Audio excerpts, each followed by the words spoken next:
அனைவருக்கும் வணக்கம். வெங்கடேசன் அவர்களின் காவல் கோட்டம் அத்தியாயம் 17. தஞ்சாவூர் ராஜகோபாலசாமி கோவிலின் முன்னே தங்கப்பசு நின்றிருந்தது. ஹிரண்ய கர்ப்ப யாகத்தில் எழுந்த புகை கோவிலுக்குள்ளிருந்து கிளம்பி வேத கோஷங்களோடு வானில் பரவியது. கோவிலின் முன்னே கூட்டம் நெறிபடாமல் இருக்க வீரர்கள் ஈட்டிகளை கிடையாக பிடித்து அரண் அமைத்து பொது ஜனங்களை விலக்கி எல்லோரையும் தெருவில் அமர வைத்திருந்தனர். பசுவை சுற்றிலும் பெருவட்டமாக வெற்றிடம் இருந்தது. தென்னைகளிலும் வீட்டு மாடிகளிலும் மரங்களின் மேலும் ஜனக்கூட்டம் வழிந்தது. கோட்டை வடக்கு வாசல் அலங்கத்திலும் சுவர்களிலும் வீரர்கள் நெருக்கி அடித்து நின்றிருந்தனர்.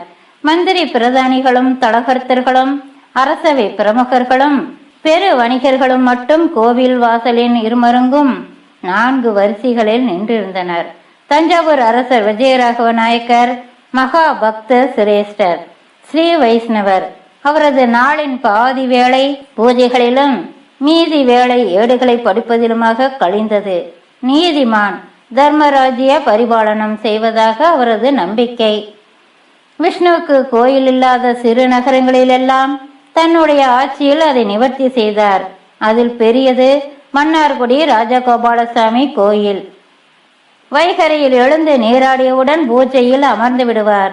நாடெங்கும் அவர் நிறுவிய தர்மசாலைகளில் 12,000 பிராமணர்களுக்கு காலை பிரீதி போஜனம் முடிந்த பிறகு அவர் விசேஷமாக அமைந்திருந்த வந்தனை மாடத்தில் ஏறி ஸ்ரீரங்கம் நோக்கி அரங்கனை தொழுத பின்னர்தான் அன்னம் ஏற்பார். கடந்த 3 ஆண்டுகளாக தஞ்சை பகுதிகளில் மழை இல்லை. குடிப்படைகள் மீண்டும் செழிக்க வேண்டி ராஜராஜ சோழனைப் போல ஹிரண்ய கர்ப்ப யாகத்தை தொடங்கிவிட்டார். வணிகர்கள் அணியிலிருந்து மாறி பிரபுக்கள் வரிசையில் நின்றிருந்தார்கள் 2 இளைய வணிகர்கள். இந்த நகரின் பெருஞ்செல்வந்தர் ஆனாமானா தீனா செட்டியாரின் மருமகன் ஒருவன், மற்றவன் அவன் நண்பன் மைசூர்காரன். இவன் நெடுநேரமாக காத்திருந்ததில் பொறுமை இழந்து கோவில் சுவரில் சாய்ந்து நின்றிருந்தான். கோபுர வாசலின் தென்புற அதிஸ்தானத்தில் முதலில் இருந்து வேணுகோபாலனின் புடைப்பு சிற்பத்தின் மீது உடல்படாமல் இருக்க சிரமப்பட்டான். தங்க பசுவை பார்க்கும் போதெல்லாம் எரிச்சல் மீதுர கண்களை மூடியபடி இருந்தான். இங்கு வந்திருக்க கூடாது என்று தோன்றியது. இந்த அபத்தமான யாகத்தை நேரில் பார்த்தால்தான் என்ன என்ற வினோத விளையாட்டு மனதில் தோன்றிய கணத்தை சபித்தவாறு இருந்தான். செட்டியாரின் மருமகன் துவார சமுத்திரத்திலிருந்து இந்நிகழ்ச்சிக்காக தஞ்சாவூர் திரும்பும் வழியில் திருச்சிராப்பள்ளியில் இடைதங்கி மன்னர் சொக்கநாதனை சந்தித்தான். கன்னட ராஜ்யங்களின் ஸ்திதி பற்றி அறிந்து கொள்வதில் சொக்கநாதனுக்கு உள்ள ஆர்வம் காரணமாக பலமுறை அவரை சந்தித்திருக்கிறான். இந்த யாகத்தை பற்றி சொக்கநாதன் கோபத்தோடு எள்ளலோடு அவனிடம் பேசினான். மரப்பசுவை போர்த்திய தங்கத்தடுகளை உருவாக்கி ஸ்வர்ண புஷ்பங்களாக்கி அரங்கனுக்கு அர்ச்சிப்பதை விட அரிசியாக்கினால் பட்டினியால் தவிக்கும் தஞ்சாவூர் ராஜ்ய ஜனங்களுக்கு 4 மாதம் கஞ்சி தொட்டி திறக்கலாம் என்றான். தஞ்சாவூர் மக்களின் இன்றைய கதியை, ராஜ்ய பரிபாலனம் நடக்கும் லட்சணத்தை விஜயராகவரை விட சொக்கநாதன் நன்கறிவான். வற்றி உலர்ந்து வயிறொடுங்கிய மக்கள் கற்றாழைகளையும் எறும்பு புற்றுகளையும் தேடி அலைந்து கொண்டிருக்க வைதீக கோவில்களில் வர்ண ஜபமும் யாகங்களும் பெரும் காணிக்கைகளுடன் நடத்த விஜயராகவர் ஏற்பாடு செய்து கொண்டிருப்பார். ஜனங்கள் பஞ்சம் பிழைக்க பாண்டி நாட்டுக்குள் வந்த வண்ணம் இருந்தனர். பெரு வழிகளிலும் எல்லையோர ஊர்களிலும் சொக்கநாதன் உத்தரவின் பேரில் கூழும் கஞ்சியும் எப்போதும் காத்திருந்தன. காரைக்கால் பிரெஞ்சுக்காரர்களையும் தரங்கம்பாடி டேனிஷ் மிஷினரிகளும் இந்த பஞ்சத்தை பற்றி கவலைப்பட்டதாக தெரியவில்லை. ஆனால் நாகப்பட்டினம் போர்ச்சுகீசிய வியாபாரிகள் மக்களுக்கு உணவளித்து வேலை தருவதாக ஏமாற்றி கப்பல்களில் ஏற்றி சென்று அடிமை வேலைக்கு விற்பது மிகவும் அதிகரித்து விட்டது என மதுரை வேவுக்காரர்கள் சொக்கநாதனிடம் கூறியிருந்தனர். விஜயராகவரை அவன் நேரில் கண்டதில்லை. அவரை பற்றிய கேலி சித்திரமும் அனுதாபமும் தான் அவன் மனத்தில் இருந்தது. சொக்கநாதன் இன்று வரை கோயில்களுக்கு மானியங்களோ புனருத்தாரணங்களோ செய்ததில்லை. வேதியர் மங்களங்களை உருவாக்கவில்லை. அவனுக்கு வேறு செலவுகள் இருந்தன. அவர் முன்னோர்கள் கோயில் கோயிலாக கட்டி குளங்கள் வெட்டி பல தலைமுறைக்கு சேர்த்து புண்ணியம் கட்டி கொண்டவர்கள். விஜயராகவர் ஸ்ரீரங்கத்தில் அரையராக பிறந்திருக்க வேண்டியவர் ராஜ கிரீடத்தை சடாரி என்று கருதிவிட்டார் என்று அடுக்கிக் கொண்டே போனவனுக்கு சட்டென்று தோன்றியது. இந்த கேலிக்கூத்தை நேரில் கண்டால் என்ன என்று வணிகனிடம் தன் ஆசையை சொன்னான். தயங்கிய அவனிடம், வந்திருப்பவன் மதுரை மன்னன் என்று வேஷம் களைந்து தெரிந்துவிட்டால் கூட தனக்கு அதை பற்றி கவலை இல்லை என்றும் விஜயராகவர் பண்பாளர்தான் என்றும் விளக்கிய பிறகு அவன் ஒப்புக்கொண்டான். சொக்கநாதன் மீசையை மட்டும் உழக்க வேண்டியதாயிற்று.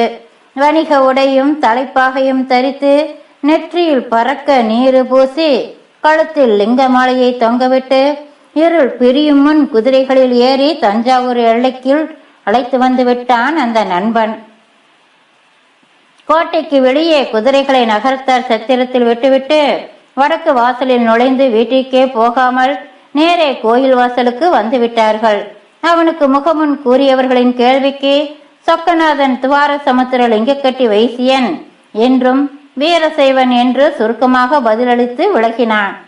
மங்கள வாத்தியங்கள் முழங்க கோயிலுக்குள் பரபரப்பு மிகுந்தது.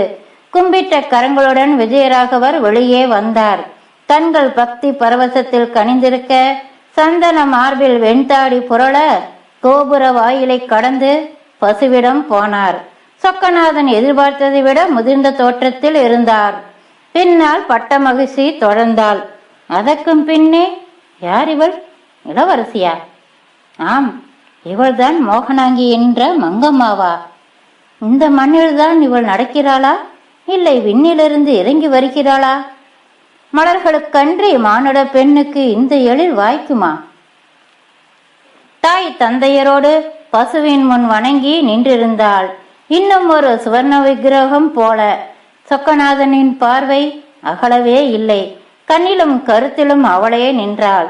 சூழ்ந்திருந்த மனிதர்களும் செயல்களும் மொழியும் ஒளியும் மங்கி மறைய உலகெல்லாம் அவளே என்றாகி அவள் வதனமாக வடிவுற்றது. வேறெதையும் அவன் காணவில்லை. கோபூஜை நடந்தது. புஷ்பார்ச்சனை தீபாராதனை எல்லாம் முடிந்து அரசர் பசுவின் வயிற்றை திறந்து உள்ளே ஏறி அமர வயிறு மூடிக்கொண்டது. மங்கள வாழ்த்தொழிகளும் வாத்தியங்களும் வேத கோஷங்களும் உச்சத்தில் எழ வெளியெங்கும் அதிர்ந்து அரசர் பசுவிலிருந்து மீண்டும் புதிதாய் பிறந்து மண்ணுக்கு வந்தார். சொக்கன் இது எதையும் உணரவில்லை. வெயில் வாங்கிய முகத்தில் முத்துக்கள் பூத்தபோது அவள் பெண்ணாகவில்லை, பனிமலர் எனவே தோன்றினாள். கோவிலுக்குள் மீண்டும் அவள் வரும்போதுதான் கவனித்தான். வெண்பட்டு உடுத்தியிருப்பதையும் குறைவான அணிகள் பூண்டிருப்பதையும். மனம் மீண்டும் மலருக்கு தாவியது. கனவிலிருந்து மீளாமலேயே குதிரை ஏறினான். அது தானாகவே கடந்து வந்த பாதையின் நினைவில் மேலை பெருவழியில் ஓடியது. திருச்சிராப்பள்ளி கோட்டை வயலை நோக்கி போன குதிரையை திருப்பி காவிரி கரை சோலைக்கு செலுத்தினான். தரு நிழலும் செறிந்த பசுமையும் மணக்கும் பூக்களும் அவளாகவே தோன்றின. நிழலில் படுத்தான். தாழ்மர கிளையில் ஏறி அமர்ந்தான். தடமற்ற புதர்களின் ஊடே அலைந்தான். சின்னஞ்சிறு தேன் சிட்டுகள் செடிகளில் தாவி தாவி அமர்ந்து விரட்டி விளையாடுவதை கண்டான். என்ன அற்புதமான பிறவி! அன்றிரவு அரண்மனை மேல் மாடத்தில் உலவிக் கொண்டிருந்தான். உறங்க மறுத்த விழிகளால் நிலவை பார்த்தான். கோடி கோடி விண்மீன்கள் அவன் மனமே போன்று சுடர்ந்து கொண்டிருந்தான். திடீரென உத்வேகத்தோடு கீழிறங்கி குதிரை ஏறி மதுரையை நோக்கி கடுவிசையாக விரட்டினான். மனவேகத்தை குதிரையால் தொடர முடியவில்லை. ஆம், அவன் ரிஷ்ய சிறுங்கன். அந்த மண்ணில் அவன் காலடி பட்டதும் மழை ஒளியும். மன்னன் மகளை தாரை வார்ப்பான். பட்டமேற்று 2 ஆண்டுகள் ஆனபின்னும் அவன் ரிஷ்ய சிறுங்கனாக இருந்தது பற்றி நினைக்கையில் அவனுக்கே ஆச்சரியமாக இருந்தது. சதிராட்டங்களை விழாக்களில் கண்டதோடு சரி, அதையும் முழுக்க காணும் பொறுமை இருந்ததில்லை. நாட்டியக்காரிகள் எவள் உருவமும் நினைவில் இல்லை. மதுரை அந்தப்புறங்கள் போகத்தின் களமாக திகழ்ந்த காலம் அவன் வந்ததும் முடிந்து போனது. அரண்மனையில் உறவுக்காரிகளை தவிர யாரும் இல்லை. ஆயர் குலத்தில் உதித்தவன் கோபியரோடு குலவாமல் கபாலிகனை போல சுற்றி தெரிந்ததென்ன? சொக்கநாதன் என்பதாளா?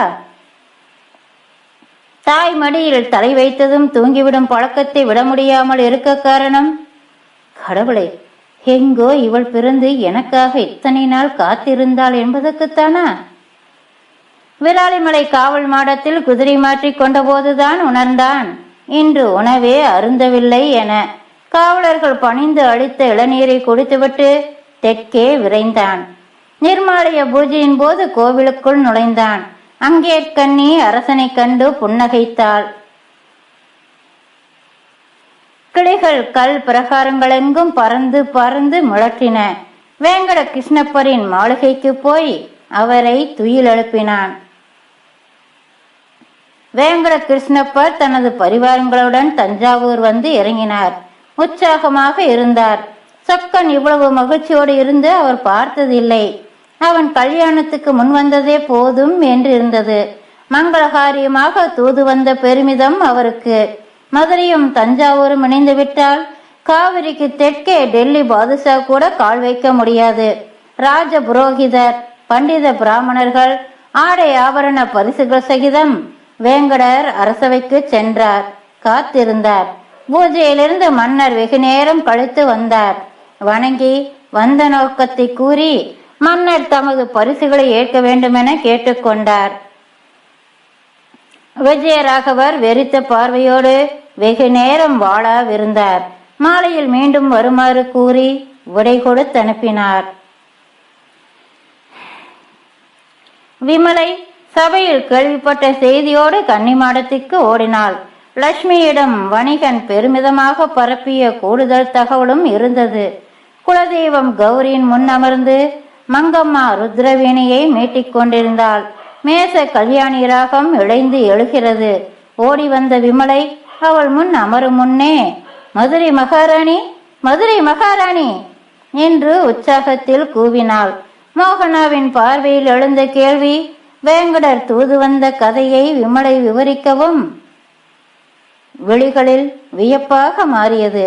பொறுமையின்றி விமலையை இடைமறித்த லட்சுமி, மோகனா, உன்னை பார்க்கத்தான் அவர் மாறு வேஷத்தில் ஹரண்ய கர்ப்ப யாகத்துக்கு வந்தாராம் என்றதும் நாணத்தில் தலை கவிழ்ந்தாள். விரல்கள் வெறுமனே வீணையில் தவழ்ந்து கொண்டிருந்தன. லட்சுமி கவிதாயினியாகி இருக்க வேண்டியவள் தவறி போய் அணுக்கத் தோழியாக இருக்கிறாள்.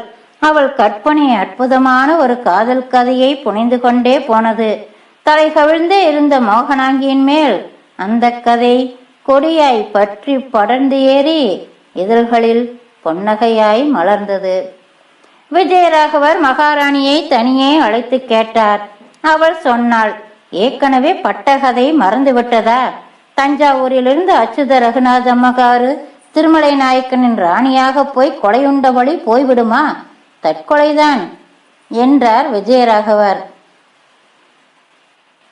அரசர் தனது பூஜை அறைக்கு பிரதானி கோவிந்தையாவை வரவழைத்து கேட்டார்.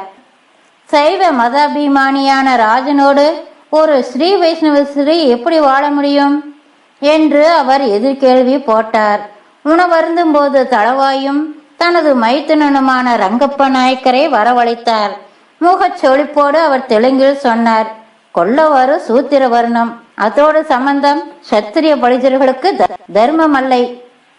மீண்டும் தனது பூஜை அறைக்குள் போய் அடைந்து கொண்டார்.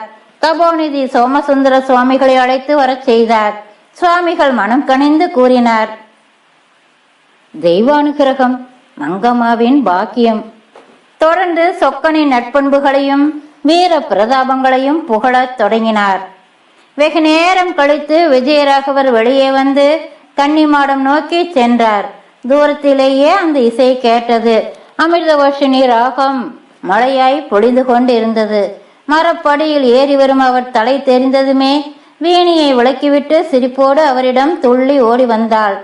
அவள் தலையை வருடியவாறு கௌரி தேவியிடம் அவளை அழைத்துச் சென்றார். நெடுநேரம் தேவியின் முன் நின்று வணங்கியவாறு கௌரி மகாத்மியத்தின் தெலுங்கு ஸ்லோகங்களை மெதுவாக பாடினார். பிறகு கையோடு கொண்டு வந்திருந்த இளைச்சுரல்கள் இரண்டை தேவியின் காலடியில் வைத்தார். மகளை அழைத்து ஒன்றை எடுக்குமாறு சொன்னார். அவள் தந்ததை வாங்கி கொண்டு, உணவருந்தி விட்டாயா என்று அன்போடு கேட்டார். இசையில் மூழ்கி போய் மறந்து விட்டேன் என்றாள். வேலை தவறலாகாது என்று கூறிவிட்டு செல்லும் தந்தையை வாடிய கண்களோடு பார்த்தாள். கௌரியிடம் கேட்டவர் தன்னிடம் ஏன் கேட்கவில்லை என்ற விசனத்தில் அப்படியே அமர்ந்து கௌரியை வெறித்து கொண்டிருந்தாள். வெளியில் வந்ததும் இலைச்சுருளை பிரித்த விஜயராகவர் செவ்வரளி மலரையே கண்டார். அன்று மாலை சபையில் விஜயராகவர் வந்து அமர்ந்தார். அவர் முடிவுக்காக ஆவலோடு காத்திருந்தனர்.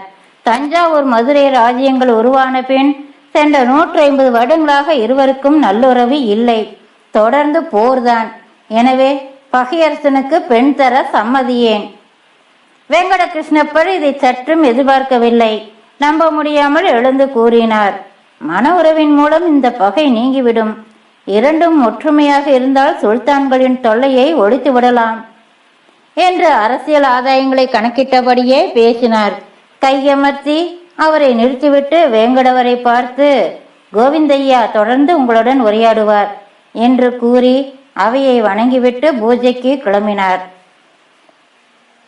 வேங்கடர், நான் எத்தனை நாள் வேண்டுமானாலும் இங்கு காத்திருப்பேன். உங்கள் சம்மதத்தோடு தான் போவேன் என்று அரசரிடம் பணிவாக உறுதியாக கூறினார்.